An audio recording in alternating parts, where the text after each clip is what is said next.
You know what's strange? Most people today believe anger is something that just happens to them.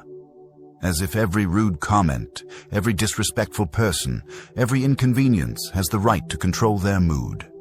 And because of that, they spend their entire day reacting, exploding, apologizing, and repeating the same cycle tomorrow. But a Stoic lives differently. A Stoic does not hand over their emotions to strangers. A Stoic does not let noise, insults, or chaos dictate their inner state. A Stoic understands one truth: anger is a choice, and so is peace. Marcus Aurelius once wrote, "You have power over your mind, not outside events." And when you truly understand that, no one and nothing can make you angry the same way again. Today, we're going to uncover 6 Stoic truths that will help you stop reacting, stay unshaken, and rise above every provocation with complete control. Before we begin, comment: I control my emotions. 1. Your anger is not caused by them. It's caused by your interpretation. Most people go through life believing one dangerous myth: the idea that other people make them angry. Someone raises their voice and they explode. Someone cuts them off in traffic and they feel attacked. Someone ignores a message and their blood boils. They assume the outside world is responsible for every storm that appears inside their chest. But here is the Stoic truth: simple, old, and unshakable. Your anger never comes from what happened. It comes from the meaning you give to what happened. Epictetus said it with brutal clarity: it's not the things themselves that disturb us, but our judgments about them. When you slow down enough to absorb that line, your inner world changes. Suddenly, you realize you've been living as if every stranger on the street had a remote control for your emotions. You become angry, not because someone disrespected you, but because you interpreted their tone as disrespect. You feel hurt, not because someone forgot, but because you decided their forgetfulness meant you didn't matter. The story creates the pain, not the event. Think about how 2 different people can experience the same situation. One shrugs and moves on, the other spirals into rage. The trigger was identical. The interpretation wasn't. And that difference is everything.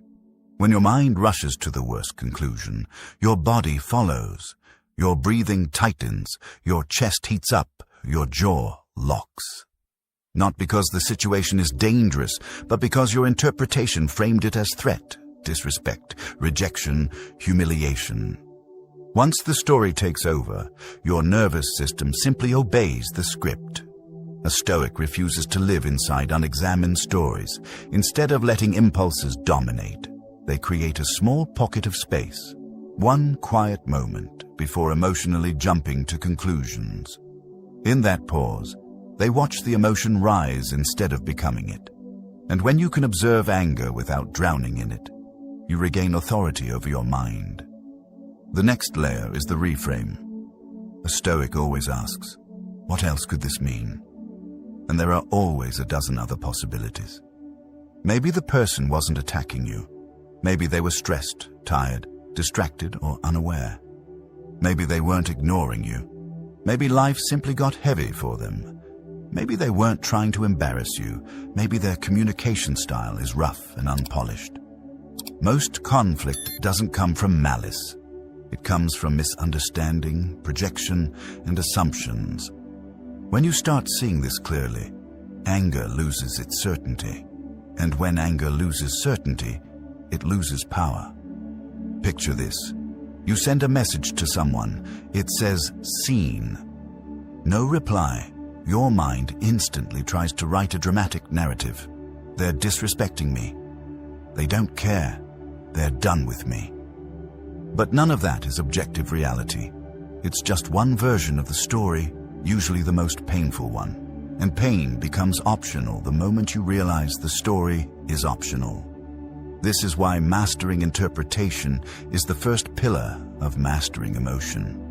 If you do not control the meaning, someone else controls your mood. But when you choose the meaning, you reclaim your peace.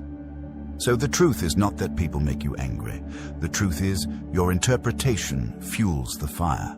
And the moment you take responsibility for that interpretation, you no longer live as a prisoner of other people's behavior. Here's the power line to anchor this truth in your mind. Your anger is your interpretation, and your interpretation is your choice. 2. You lose power when you react fast. There is a moment, so small most people never notice it, where power is either claimed or given away. It's the split second between something happening and your reaction to it. Most people respond instantly, without thinking, without breath, without awareness. And in that rush, they surrender control. They hand their peace to whatever is loudest, rudest, or most inconvenient around them. The world today rewards speed. Fast replies, fast opinions, fast outrage. But emotionally, speed is a trap. The faster you react, the easier it is for your emotions to hijack your judgment. Anger loves speed, impulse feeds on speed, ego thrives on speed. And every time you react fast, you tell your nervous system, this moment controls me, not the other way around. Stoics understood the danger of immediacy long before modern psychology confirmed it. They knew that quick reactions come from the animal part of the mind, the instinct that wants to defend, strike back, or prove something instantly. But the rationale part, the wise part, the part that can choose a calm response, that part needs time, even a little. Marcus Aurelius wrote that the mind must stand ready and unshaken, and you cannot be unshaken if you react before you think. Reacting fast is like stepping into a storm without armor. The moment you rush forward, you're hit with the full force of emotion. But slowing down, even slightly, places a shield between you and the chaos. Think about the last time someone said something disrespectful. Maybe their tone was sharp. Maybe their comment was unnecessary. Maybe they were careless with their words. What happened inside you? If you reacted instantly, you probably felt the surge. The burning chest, the tightened throat, the urge to defend or attack. That urge is natural, but it's not wise. When you react fast, you hand them exactly what they wanted. Your peace, your attention, your emotional energy. The person who controls the pace controls the interaction. If they can get you to respond quickly, you're no longer thinking. You're performing. You're reacting to their script instead of writing your own. This is how people lose arguments, lose composure, lose self-respect, and lose power in everyday conversations. Not because they're wrong, but because they react too fast to be effective. Slow reactions are not weakness, they are strategy. They signal that you are governed by principle, not provocation. They tell the world, you do not get to rush me. When someone cannot rush you, they cannot manipulate you, trigger you, or destabilize you. Your slowness becomes a boundary, a calm, quiet, invisible wall that protects your inner state. Imagine a situation. Someone throws a sarcastic remark your way. Most people fire back instantly. A Stoic doesn't. A Stoic lets the words hang in the air for a heartbeat. That silence forces the other person to feel their own energy, their own childishness, their own insecurity.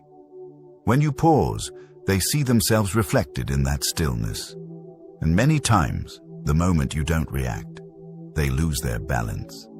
Detachment begins with delay. Clarity begins with delay. Strength begins with delay. Because delay gives you space, and space gives you perspective. That single moment lets you see intentions. It lets you decipher tone.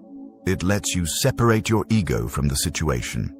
You start asking the right questions. Is this worth responding to? Is this even about me? Is this worth losing my peace over? And most of the time, the answer is no. There's another truth hidden inside this. Your reaction teaches people how to treat you. If you erupt every time you feel challenged, people learn how to trigger you. If you respond too quickly, people sense they can pull you into their emotional storms. But when you respond slowly, calmly, and intentionally, you teach the world that your emotions are not up for grabs. In a culture obsessed with speed, slowness becomes a superpower. Not laziness, not indifference, but deliberate, conscious slowness. The kind that makes people wonder what you're thinking, how you stay composed, why nothing seems to rattle you. They start sensing something different about you. You cannot be moved without your permission. When you embrace slow reactions, the world feels different. Problems shrink. Insults lose weight, conflict softens, and anger dissolves before it ever has the chance to ignite. You become someone who doesn't rise to every provocation, someone who doesn't bend to every emotional wind, someone whose calm is not an accident, but a choice. Here is the truth that defines this entire principle. When you react fast, you lose control. When you react slowly, you take it back. 3. Detach from people's behavior.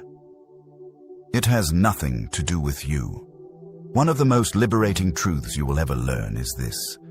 Most of the things people do are not about you. Their tone, their coldness, their impatience, their inconsistency, their mood swings, their distance, their passive-aggressive comments.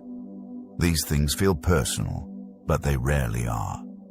People behave according to their own wounds, fears, insecurities, stress, exhaustion, upbringing, and internal chaos. Yet we absorb their behavior as if it were a direct message about our worth. This is why anger becomes so heavy, not because of the action itself, but because of the meaning we attach to it. They disrespected me. They're attacking me. They don't value me.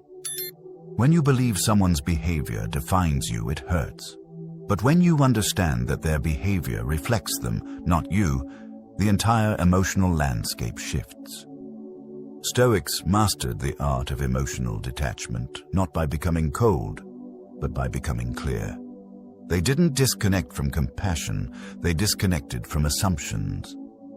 Marcus Aurelius wrote that human beings will act in accordance with their nature, and your job is to maintain your own.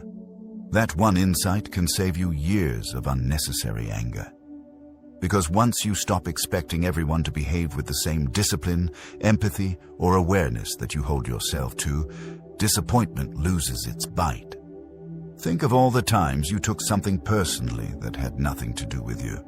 Someone snaps at you because they're stressed about something you don't know. Someone ignores you because they're overwhelmed. Someone seems distant because they're going through something emotionally heavy. Someone gives you attitude because they're insecure or ashamed of something unrelated. Yet the mind, by default, jumps to the most self-centered conclusion. It's about me. But it isn't. And the moment you understand that, you stop absorbing every emotional punch thrown in your direction. You stop making every comment a threat. You stop making every tone a judgment. You stop making every silence a rejection. You stop carrying burdens that were never yours. Detachment is not indifference. It is clarity. Clarity that says, this behavior is theirs, not mine. Clarity that protects your peace without hardening your heart. Clarity that helps you respond with wisdom instead of ego. When someone acts poorly, the untrained mind goes straight into reaction mode. The trained mind observes. It sees the behavior for what it is, a projection of their state, their habits, their fears, not an attack on your worth. You realize that people often leak their emotional injuries without awareness. Their sharp tone is a reflection of the tension inside them. Their rudeness is a shield protecting insecurity. Their inconsistency reveals their lack of discipline with themselves, not with you. You begin to understand. People treat others the way they treat themselves internally. A chaotic mind creates chaotic interactions. A wounded heart wounds others. A troubled inner world spills outward. When you see this, compassion replaces anger. Not the soft compassion of weakness, but the grounded compassion of understanding. You stop reacting to their storms and start anchoring yourself in your own calm.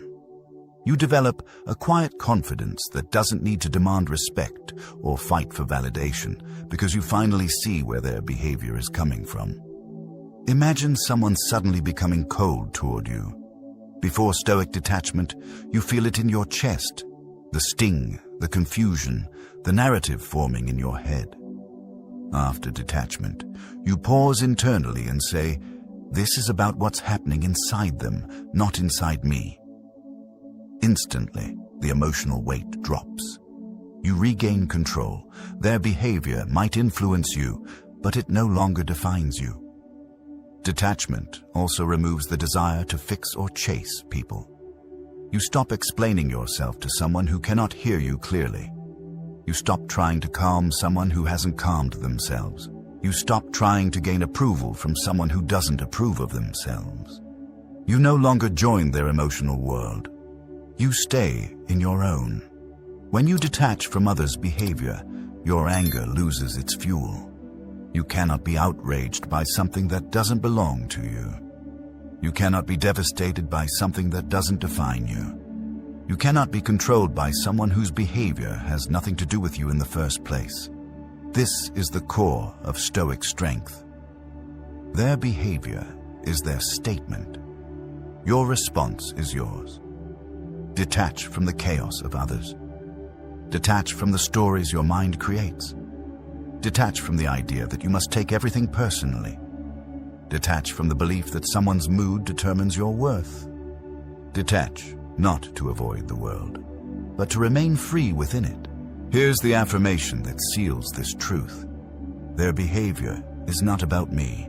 My peace is mine. 4. Anger is a failure of preparation, not a failure of character. Most people believe their anger shows something about their personality. I'm just hot-headed. That's just who I am. I can't help it. But the truth is far simpler and far more empowering. Anger is not a flaw in your character. It's a flaw in your preparation. You explode not because you're inherently weak, but because you walked into the day unprepared for the very things life always throws your way. Marcus Aurelius understood this better than anyone. Every morning, he reminded himself, you will meet people who are rude, ungrateful, arrogant, deceitful, jealous, and difficult. He didn't write that to be pessimistic. He wrote it to prepare his mind.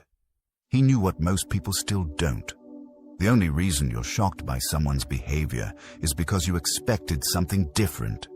You expected kindness, maturity, cooperation, calmness, and when reality showed up differently, you felt attacked. But the Stoic interpretation is much cleaner. People act according to their nature, not according to your hopes. When you prepare for that truth, anger loses its element of surprise, the sting weakens, the emotional impact drops. Instead of, how dare they, your mind shifts to, of course. And that single shift changes everything. Think about your mornings. Most people wake up reactive. They grab their phone, get hit with notifications, scroll through chaos, dive straight into comparison, stress, and urgency.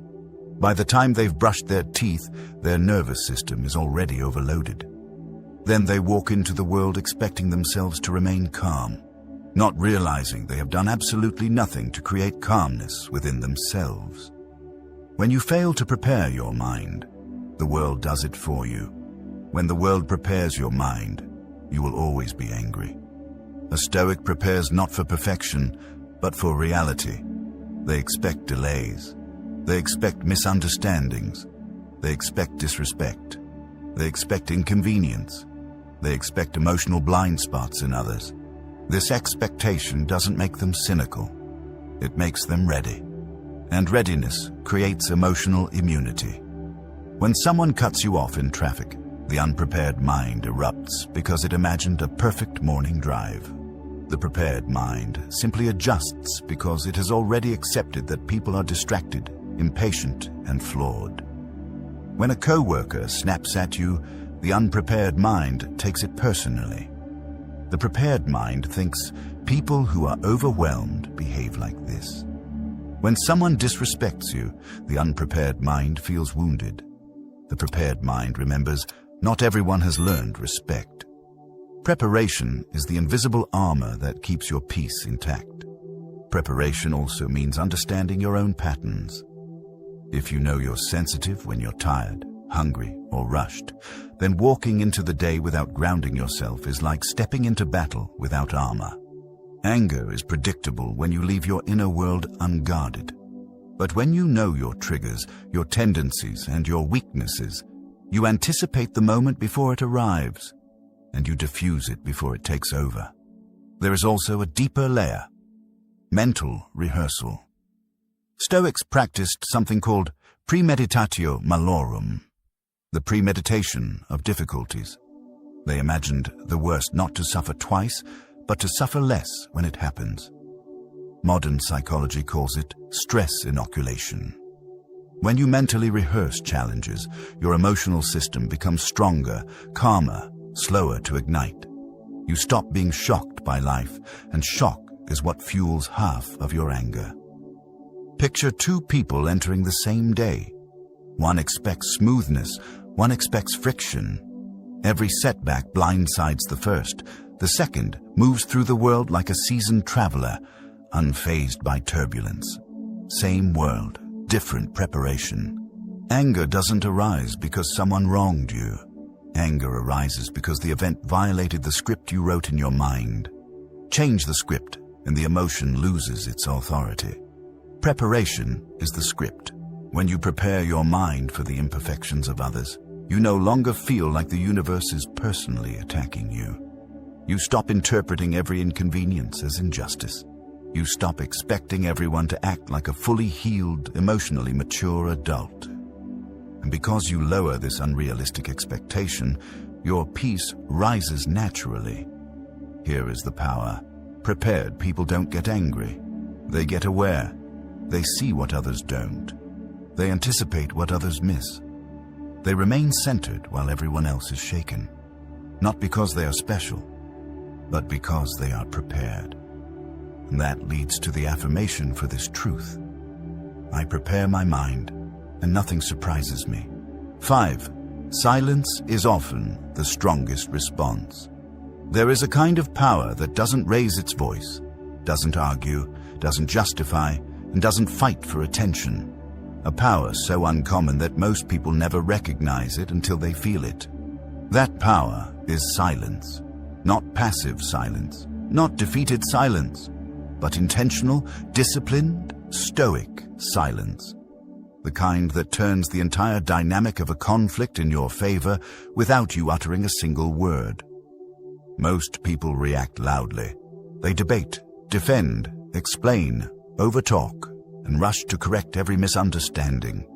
They feel uncomfortable with stillness, so they fill every emotional gap with noise. But the more noise you create, the more control you give away. Anger thrives on noise. Ego feeds on noise. Chaos multiplies with noise. Silence, on the other hand, starves all three. Silence forces the other person to confront themselves. Silence makes them hear their own tone, their own insecurity, their own imbalance. Silence sends back their energy like a mirror. And most people do not like what they see. When someone tries to provoke you, they're not always looking for the truth. They're often looking for a reaction. They want to see if they can pull you out of character. They want to know if they can disturb your peace. They want to feel powerful by making you lose power. The moment you react too quickly, you confirm their control. But when you stay silent, they lose their script. Their expectations collapse. Their emotional momentum dies on impact. A well-timed silence can humble someone faster than any insult ever could.